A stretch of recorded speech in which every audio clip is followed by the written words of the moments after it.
মায়া চৌধুরীকে সারা ক্যালিফোর্নিয়া শহর জুড়ে খুঁজে চলল রুদ্ররাজ। কিন্তু মায়া চৌধুরী তো দূর, তার ছায়ার পর্যন্ত হদিস পেল না সে। রুদ্ররাজ জানে মায়া চৌধুরী পালিয়ে কোথাও যেতে পারবে না, তাকে ধরা পড়তেই হবে, হয় তার কাছে নয়তো পুলিশের হেফাজতে। নিজের চতুর মস্তিষ্কের স্মার্ট চিন্তায় নিজেকে নিজেই বাহবা দিল সে। এরপর মায়া চৌধুরীর ছবি নিয়ে প্রত্যেকটি পুলিশ স্টেশনে নিখোঁজ কেস ফাইল করলো। মিথ্যে কুমির কান্না করে পুলিশ স্টেশনের ডিটেকটিভের কাছে বেশ মা ভক্ত সাজলো বটে।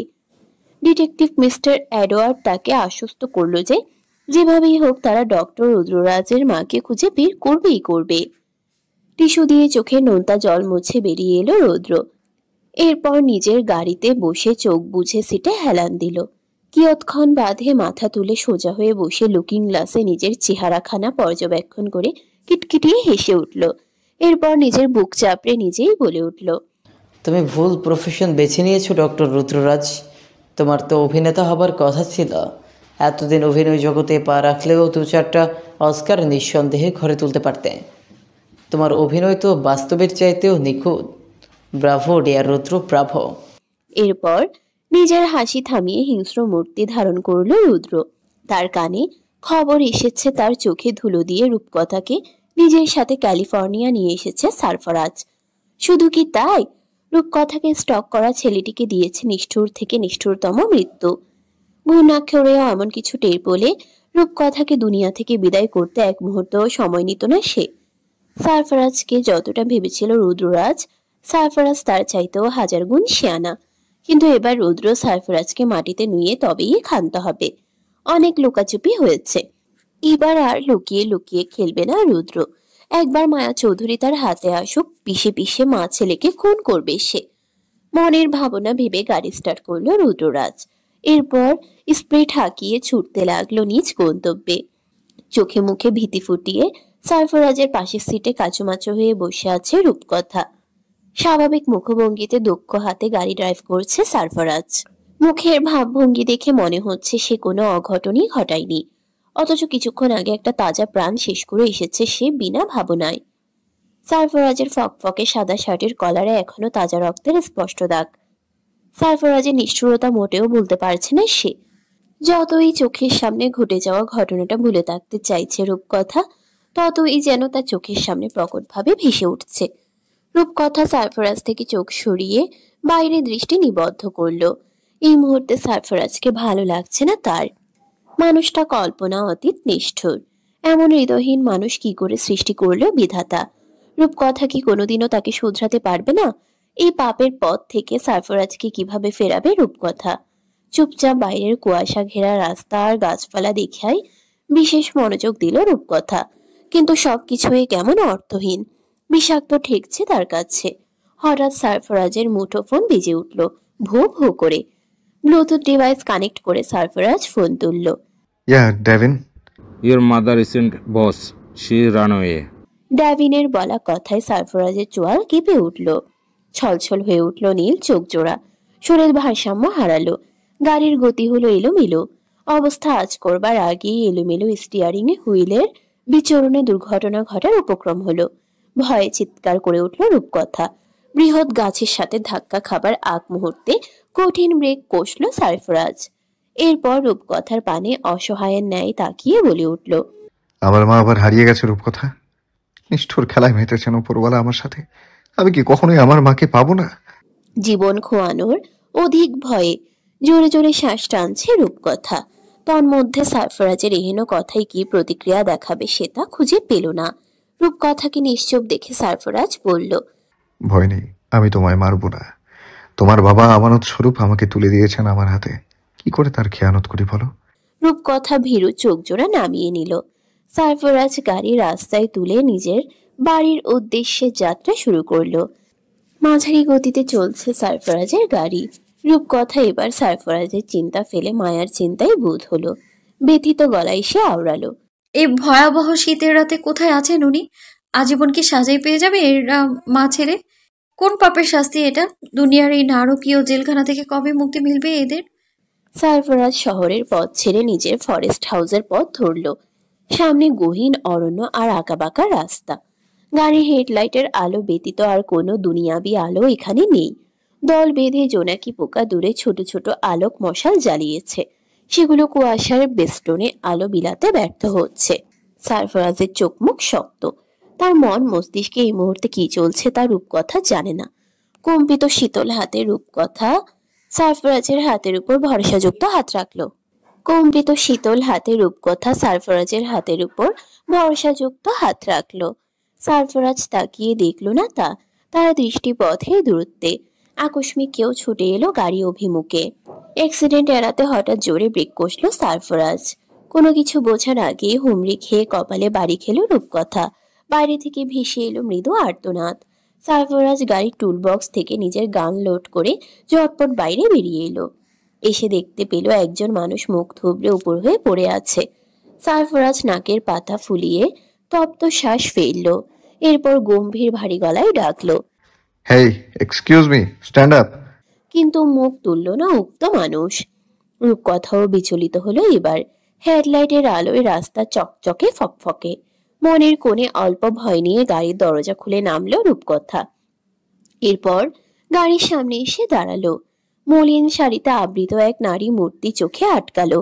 কপাল কুঁচকালো রূপকথা। শাড়ির প্যাচ ভেদ করে শরীরের অবয়ব বা চেহারা কোনোটাই দেখা যাচ্ছে না। রূপকথার মনে ভয় বাড়ল। এমন বিদেশ বিভুঁইয়ে এই ধরনের পোশাকে কাউকে সে দেখতে পাবে এটা কল্পনা অতীত। এদিকে সারফরাজ হুঙ্কার ছেড়ে ডেকেই চলেছে। রূপকথা হাঁটু মুড়ে বসে হাত বাড়ালো উক্ত মানুষটার পানে। সারফরাজ ঘন অরণ্যে ফাঁকা গুলি ছেড়ে বলল, I think it's a trap. কেউ আমাকে ফাঁদে ফেলার জন্য এমন নাটক সাজিয়েছে। বিদেশে এসব নর্মাল কমন ঘটনা। ডোন্ট টাচ হার। রূপকথা হাত গুটিয়ে নিল ভয়ে, কিন্তু পরক্ষণেই মন কেমন করলো। সারফরাজ রাস্তায় পড়ে থাকা শীর্ণ দেহের মানুষটার পানে বন্দুক তাক করে হিংস্র গলায় বলল, I will count to 3. If you are still standing there, I swear I will drive right over you. সারফরাজের হুমকিতে ভয়ে কেঁপে উঠল রূপকথা। এই মানুষটাকে মোটেও বিশ্বাস করে না সে। যখন তখন যা তা করে দিতে পারে। তাছাড়া এমন গভীর রাতের বেলা কি বা সারফরাজকে ট্র্যাপে ফেলতে চাইবে? সত্যি সত্যি কেউ বিপদেও তো পড়তে পারে। রূপকথার মনে হলো এটা কোনো ট্র্যাপ নয়। এই মানুষটির সত্যিই সাহায্য প্রয়োজন। নিজের মনের কথাই বহাল রইল রূপকথা। সারফরাজের কথা অমান্য করে রূপকথা চট করে চেপে ধরল সেই মহিলাকে। এরপর সর্বশক্তি দিয়ে নিজের পানে ঘোরালো। গাড়ির হেডলাইটের আলোয় মানুষটার চেহারা চকচক করে উঠল। সারফরাজ নিজেও তীক্ষ্ণ দৃষ্টি ফেলল তার পানে। মুহূর্তেই বিস্ফোরিত হলো দুজনের নজর। সারফরাজের চোখের কোল উপচে গড়ালো নোনতা ধারা। ঈষৎ ফাঁকা হয়ে তিত্তির করে কেঁপে উঠল কালচে লাল শুষ্ক ঠোঁটজোড়া। দুর্বল হয়ে এলো পুরুষালী শক্ত সামর্থ্য বৃহৎ শরীরখানা। রূপকথা কিছু বলার আগেই হাঁটু মুড়ে ধপ করে বসে গেল সারফরাজ। এরপর বিস্ময় ভরা ভীত কণ্ঠে ডেকে উঠল, মা। রূপকথা মায়ার গাল চাপড়ে ডাকতে লাগলো, আন্টি, আন্টি চোখ খুলুন। আন্টি দেখুন, সারফরাজ বসে আছে আপনার সামনে। আন্টি। রূপকথার কাকুতি প্রবেশ করলো না মায়ার কর্ণকুহরে। মায়ের এহেন নীরব মূর্তি সহ্য হলো না সারফরাজের। রূপকথার থেকে মায়াকে নিজের কাছে নিয়ে আকুল হয়ে ডাকলো, ওমা, মা। ওমা, মা চোখ খুলো। মা গো, দেখো আমি সারফরাজ, তোমার সেই ছোট্ট রাজ। মা, ওমা, চোখ খুলো মা। মায়া চোখ খুলে না। জুনো সারফরাজ ভার্ত কণ্ঠে রূপকথাকে শুধালো, আমার মা তাকে আমায় দেখছে না কেন রূপকথা? তুমি তো বলেছিলে মা আমাকে আজও ভুলেনি, তবে আমার মা কথা বলে না কেন? বলেই চিৎকার করে ধমকে উঠল সারফরাজ। সারফরাজের গর্জনে কেঁপে উঠল রূপকথা। রূপকথার মনে হলো দুর্বলতা, ভয়, শারীরিক ধকল সবকিছু থেকে মায়ার সেন্স হারিয়ে গেছে। তার চিকিৎসা প্রয়োজন। এদিকে রূপকথাকে নিরুত্তাপ দিলে আর এক মুহূর্তও কাল বিলম্ব করল না সারফরাজ। ঝটকা দিয়ে মায়া চৌধুরীকে নিজের কোলে তুলে ভারসাম্যহীন পায়ে গাড়িতে তুলল। ব্যাক সিটে মায়াকে পরম যত্নে শুয়ে দিয়ে ড্রাইভিং সিটে এসে বসলো সারফরাজ। ইঞ্জিন স্টার্ট করতে করতে কল করলো নিজের পার্সোনাল ডক্টর মিস্টার হেনরিকে। এত রাতে বোধহয় ভদ্রলোক গভীর ঘুমে তলিয়েছে, কিন্তু তার তোয়াক্কা করলো না সারফরাজ। বারবার কল করতে লাগলো উক্ত নম্বরে। কিছু সময় অতিবাহিত হতেই মিস্টার হেনরি ঘুম জড়ানো বিরক্ত গলায় বলল, Someone good. You on the test. Why are you calling me like this? It's always past midnight. ভদ্রলোকের বিরক্তি বুঝল সারফরাজ, তবুও নিজেকে সংযত রেখে কম্পিত ভার্ত গলায় বলল। Please save my mother doctor. এক মুহূর্তের জন্য থেমে গেলেন ডক্টর হেনরি। তার মনে হলো তিনি ভুল শুনছেন। তার জানা মতে সারফরাজের মা লাপাত্তা। মেন্টালি সিক হয়ে বহু বছর আগে কোথাও হারিয়ে গিয়েছেন তিনি। কিন্তু সারফরাজ হঠাৎ তার মাকে বাঁচাতে বলছে। তবে কি সারফরাজ তার মাকে খুঁজে পেয়েছে? কবে, কোথায়, কিভাবে? হেনরিকে নিশ্চুপ থাকতে দেখে সারফরাজ আবার কাতর গলায় বলে উঠল, please doctor, I will give you everything I have, just please please save my mom. Doctor Henry তপ্ত শ্বাস ফেললেন, এরপর বললেন, I am coming, don't worry. Visa অফিসে নিজের পরিবারের জন্য ক্যালিফোর্নিয়ার ভিসার সকল প্রসেস সম্পন্ন করে ক্লান্ত হয়ে বেরিয়ে এলো অভিরূপ। কয়েকদিন ধরে প্রচন্ড ব্যস্ততার জন্য ন্যালিকে সময় দেওয়া হয়ে উঠছে না। অভি ভাবল ফেরার পথে কলেজে গিয়ে একবার ন্যালিকে দেখে যাবে সে। সেই ভাবনায় বহাল থেকে বাইক ছুটিয়ে চলে এলো ঢাকা মেডিকেল কলেজ এরিয়ায়। ন্যালিকে খুশি করতে নিকটবর্তী একটা ফুলের দোকান থেকে ন্যালির পছন্দের লাল গোলাপ কিনলো অভি। এরপর কল করলো ন্যালির নম্বরে। ক্লাসের প্রফেসরের লেকচার শুনতে শুনতে ঝিমুচ্ছিল ন্যালি। এমন সময় ভো ভো করে ব্যাগের ভেতর বেজে উঠল ফোন। কপাল কুঁচকে ব্যাগ থেকে ফোন বের করতেই অভির নম্বর দেখে সমস্ত ঝিমুনি গায়েব হলো। মাথা ডেস্কের নিচে ঢুকিয়ে ফোন রিসিভ করে ন্যালি ফিসফিস করে বলল, বলো। অভি পটাপট নিঃসংকোচে বলল, ক্লাস শেষ হলে একবার গেটে আসো, আমি বাইরে অপেক্ষা করছি। অভি বাইরে অপেক্ষা করছে শুনেই ন্যালির পেটের ভুটুর ভুটুর করে উঠল। ক্লাসে আর মন বসলো না তার। বহু কষ্টে ছটফট করে ক্লাস শেষ করে তাড়াহুড়ো করে ক্লাস ছেড়ে বেরিয়ে এলো ন্যালি। এদিকে লম্বা ডাটওয়ালা সতেজ ফুলের তোড়াটা পিঠ পিছে ধরে অপেক্ষা করতে লাগলো অভি। ন্যালি এলে হুট করে ফুলগুলো বের করে তাকে চমকে দেবে সে। ফুলগুলো নিয়ে অধীর হয়ে কলেজের প্রধান গেটের পানে তাকিয়ে দৃষ্টি মন দুই স্থির করলো অভিরূপ। কয়েক মুহূর্ত সময় গড়াতেই চপল পায়ে দৌড়ে এলো ন্যালি। ন্যালিকে দেখে অভির সকল ক্লান্তি গায়েব হলো। শ্যামলা কঠিন মুখশ্রী হলো চনমনে প্রাণবন্ত। মেয়েটি হেলে দুলে অভির সামনে এসে দাঁড়ালো। এরপর লজ্জায় মাথা নত করে শুধালো, কখন এলে? অভিরূপ মিষ্টি হেসে প্রত্যুত্তর করলো। কিছুক্ষণ আগে। ন্যালি শুধালো, এই গরমে অনেক সময় পর্যন্ত অপেক্ষা করালাম তোমায়, কষ্ট হয়েছে বুঝি? অভিরূপ তৎক্ষণাৎ মাথা নাড়ল, এরপর বলল, তোমার জন্য যুগ যুগ অপেক্ষা করলেও আমার কষ্ট হবে না নেলি, বরং অধিক ভালো লাগা কাজ করবে। এই অপেক্ষা শুধু মধুর আছে, হাজারবার এই মধুর স্বাদ নিতে আমি প্রস্তুত। বলেই লাজুক হেসে ন্যালির চোখে চোখ রেখে পেছন থেকে ফুলগুলো বের করে ন্যালির সামনে ধরে বলল, তোমার সৌন্দর্যের কাছে এই ফুলের সৌন্দর্য বড্ড ফিকে আর রঙহীন। তোমার হাতে ছোঁয়ায় এদের রাঙিয়ে দাও না। ন্যালি লাজুক হেসে খুশি মনে ফুলের পানে তাকালো। কিন্তু এ কি, ফুল কোথায়? ফুলের বদলে খাড়া খাড়া পাতাহীন কয়েকটা ডাঁটা রয়েছে শুধু। এমন উদ্ভট কাণ্ডে চোখ বিস্ফোরিত হলো ন্যালির। ন্যালির মুখের এক্সপ্রেশন দেখে নিজ হাত পানে চাইল অভিরূপ। নিজের চোখে যেন সে বিশ্বাস করতে পারছে না। কিছুক্ষণ আগে সুন্দর ফুলগুলো মুহূর্তেই গায়েব। কিন্তু কি করে? না না, যে হতে পারে না, না না, এ যে হতে পারে না। অভিরূপ আশেপাশে নজর বুলালো উদ্ভ্রান্তের ন্যায়। সহসাই চোখে পড়লো এক বাদামি রঙের রাম ছাগল, যা অভির বাইকের পাশে দাঁড়িয়ে দাঁড়িয়ে আরামসে কিছু চিবুচ্ছে। অভির বুঝতে বাকি রইল না এই অবলা প্রাণীটি তার ডেটিং এর চূড়ান্ত সর্বনাশ ঘটিয়েছে। পরিস্থিতি সামাল দিতে হাতের ডাটিগুলো ফেলে ন্যালির হাত চেপে ধরলো অভিরূপ। এরপর বোকার মতো হেসে বলে উঠল, তোমার সৌন্দর্য দেখে ঈর্ষায় তারা ডাটি ছেড়ে পালিয়ে গেছে নেলি। ন্যালি মাথা ঝাঁকালো বোকার মতো। অভিরূপ মাথা চুলকে বলল, চলো কোথাও গিয়ে বসি। মায়া চৌধুরীকে সার্বিক পর্যবেক্ষণ করে ডক্টর হেনরি চিন্তিত ভঙ্গিতে বললেন, তোমার মাকে ভালো কোনো হসপিটালে ভর্তি করা প্রয়োজন। তার হেলথ কন্ডিশন চূড়ান্ত খারাপ, যখন তখন যা কিছু হয়ে যেতে পারে। সারফরাজ তাৎক্ষণিক মাথা নাড়ালো, এরপর উত্তর করল, আমি আর কাউকে বিশ্বাস করি না ডক্টর। চিকিৎসা হলে আমার সামনেই হবে। আপনি বড় বড় মেন্টাল ডক্টর অ্যাপয়েন্ট করার ব্যবস্থা করুন। ডক্টরকে টাকার চাদরে মুড়িয়ে দেবো আমি। বিনিময়ে শুধু আমার মাকে সুস্থ দেখতে চাই।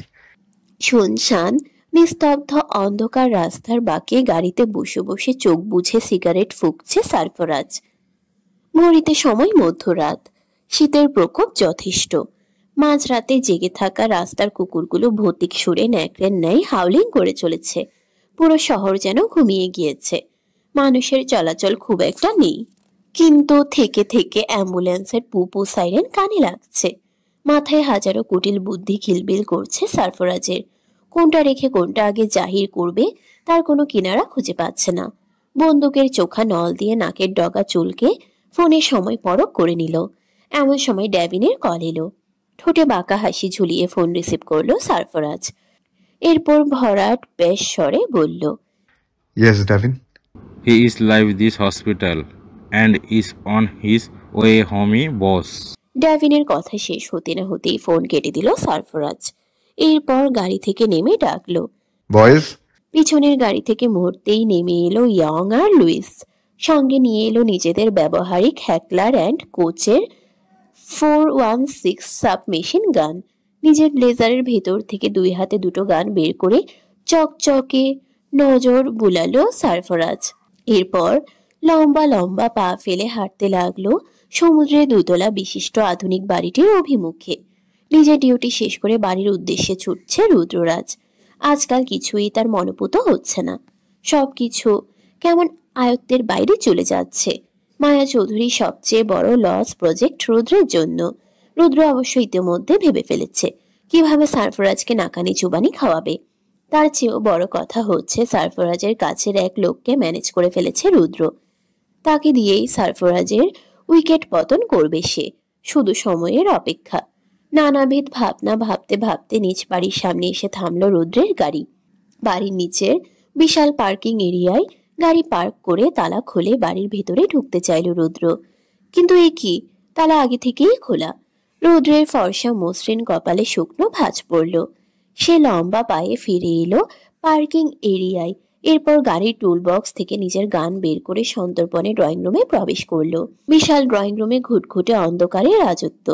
রুদ্র নিজে থেকেই লাইট অন করে চারপাশে চতুর নজর বোলালো।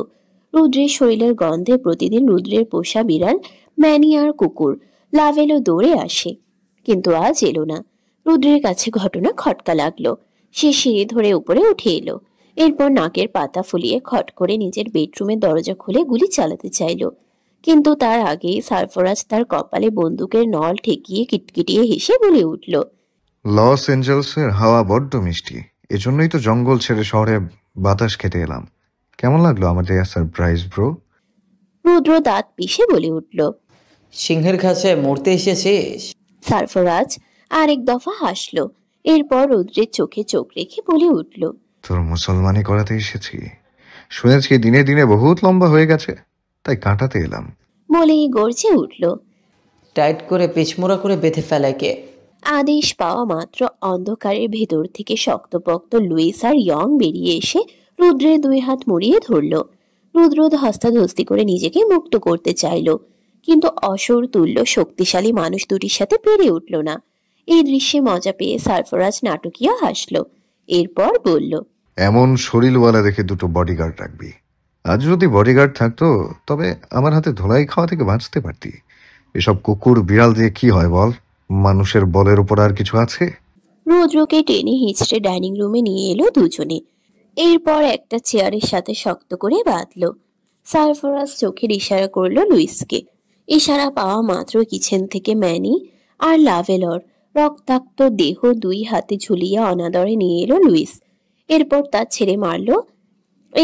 ছুঁড়ে মারলো রুদ্রের উপর।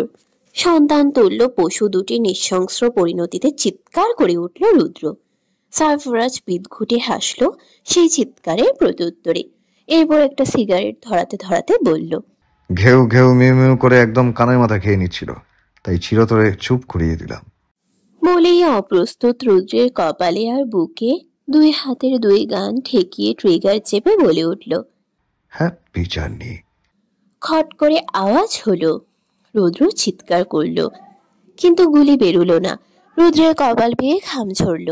তা দেখে সারফরাজ হো হো শব্দে হেসে বলে উঠল, ভয় পেলে কেমন লাগে ভাইয়া? অন্যকে ভয় দেখানোর মাঝে বৈচারিক আনন্দ আছে, তাই না? আমার সহজ সরল মাকেও তো এভাবেই দিনের পর দিন ভয় দেখিয়েছিস, তাই না? কি ভেবেছিলি এত তাড়াতাড়ি মারবো? বলেই দাঁতে দাঁত পিষল সারফরাজ।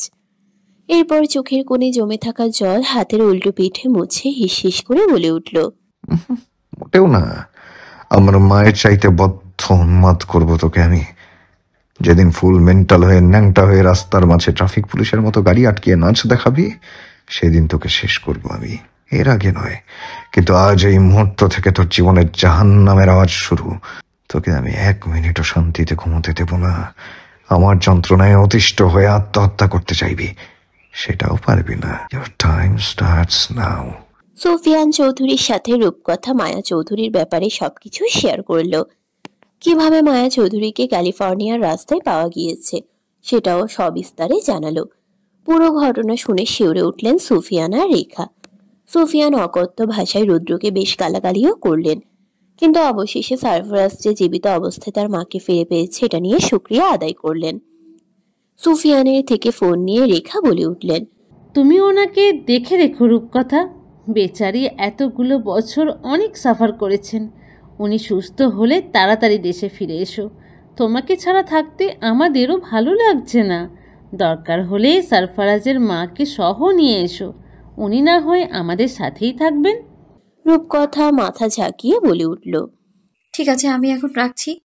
এখানে এখন ভোর সকাল, আমাকে সকালের ব্রেকফাস্ট বানাতে হবে সবার জন্য। মায়া ঘড়িতে নজর বুলালেন। তাদের এখানে কেবল সন্ধে নামলো আর ওখানে ভোর। মায়া আর কথা বাড়ালেন না, মেয়েকে সাহস দিয়ে ফোন রেখে সুফিয়ানের উদ্দেশ্যে বলে উঠলেন, মেয়েটা হুট করেই বড় হয়ে গেল, তাই না কথার বাবা? মেয়ে বড় হবার কথা শুনে সুফিয়ানের বুকে শুকনো ব্যথা অনুভব হলো।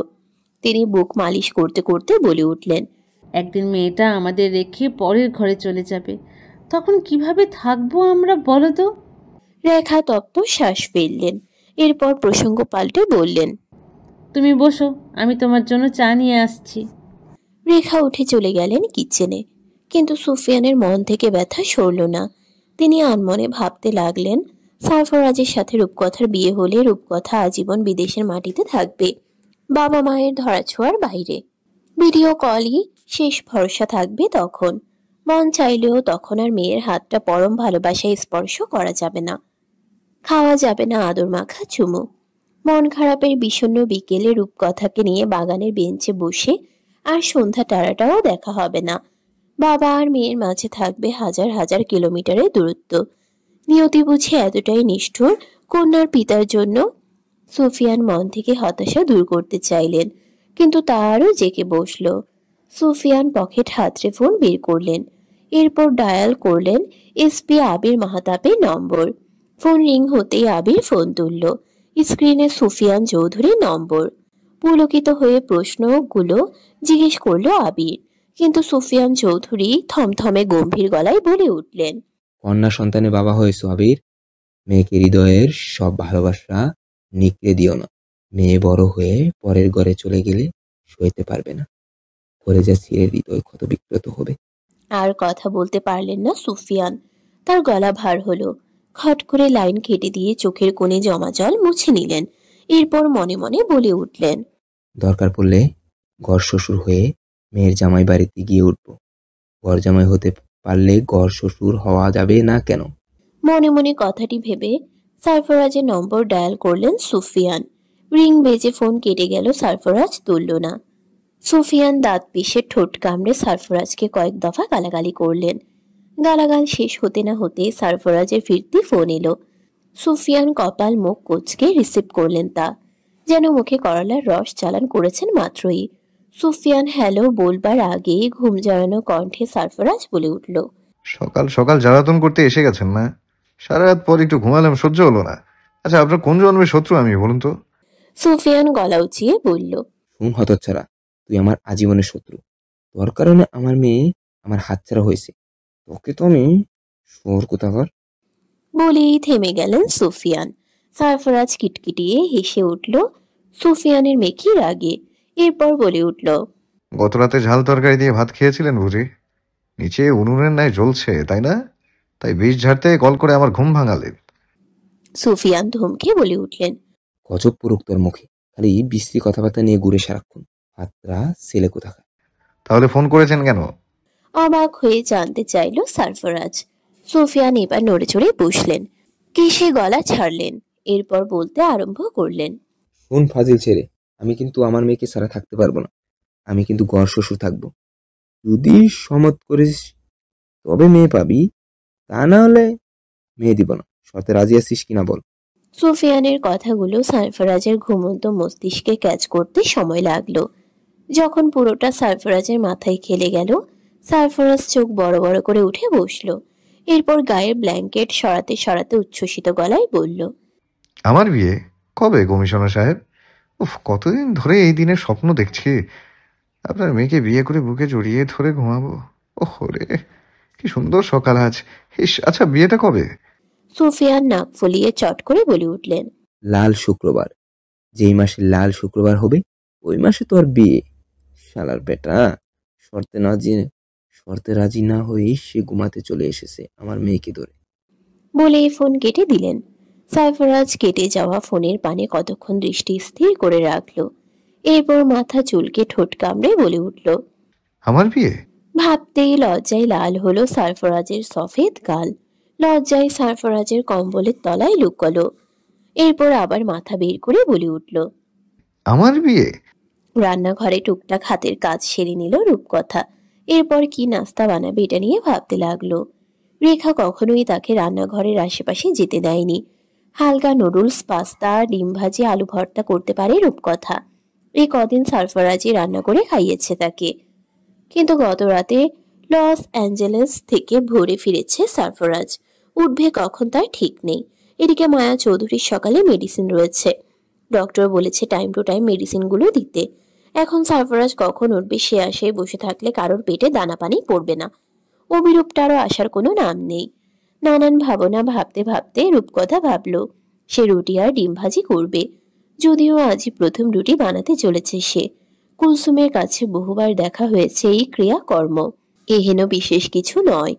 রুটি বানানোর জন্য আধ্যাত্মিক কোনো জ্ঞানেরও প্রয়োজন নেই। আটা পানি দিয়ে মাখলে আর বেলনি দিয়ে বেললেই হয়ে যায় গোল গোল রুটি। যেই ভাবনা সেই কাজ। গামলা ভর্তি ময়দা ঢাললো রূপকথা। এরপর গপাগপ তাতে পানি ঢাললো। যখন হাতে লাগিয়ে মাখাতে গেল তখন সেগুলো ছিটকে হাতে লেগে এলো। এবার এই ভরা শীতে ঘাম ছুটলো রূপকথার। সে কুলসুমের মতো টাইট করে মাখতে পারছে না এগুলো। কেমন সব ঢিলে ঢালা হয়ে গেছে। এবার 2 হাত লাগালো। মুসিবত আরো বাড়লো 2 ধাপ। এবার 2 হাতই আঠালো চিটকে চিটকে হলো। 2 হাত গামলা থেকে তুলে চোখের সামনে এনে বিস্ফোরিত নজর বোলালো রূপকথা। মস্তিষ্ক জানালো পানি বোধহয় বেশি পড়েছে। টাইট করার জন্য আটা প্রয়োজন। রূপকথা ইচ্ছে মতো আটা ঢেলে মাখাতে লাগলো। এবার গামলা ভরে গেল। রূপকথার হাত ধরে এলো। সে এতগুলো খামিয়ে মাখাতেই পারছে না। এবার রুটি হবে কি করে তবে? সারফরাজের আর ঘুম হলো না। সে ফ্রেশ হয়ে ঘরের বাইরে বেরিয়ে এলো। সিঁড়ি ধরে নামতে নামতে দেখলো রান্নাঘরে নাজেহাল অবস্থায় রূপকথা কিছু করছে। চোখ বাঁকা করে ভ্রু কুঁচকে সারফরাজ বোঝার চেষ্টা করলো। সারফরাজ তড়িৎ পা চালিয়ে কিচেনে এলো। এরপর চারপাশের অবস্থা দেখে রূপকথার পিছনে এসে দাঁড়ালো। চিন্তিত রূপকথার লতানো কোমর জড়িয়ে কাঁধে থুতনি রেখে সারফরাজ ফিক করে হেসে দিয়ে শোধালো, কয় হাজার মানুষের রুটি বানাতে বসেছো জান? রূপকথা আটা মাখা আঠালো হাত উঁচু রেখেই ঠোঁট উল্টে বলে উঠল, রুটি হচ্ছে না কেন?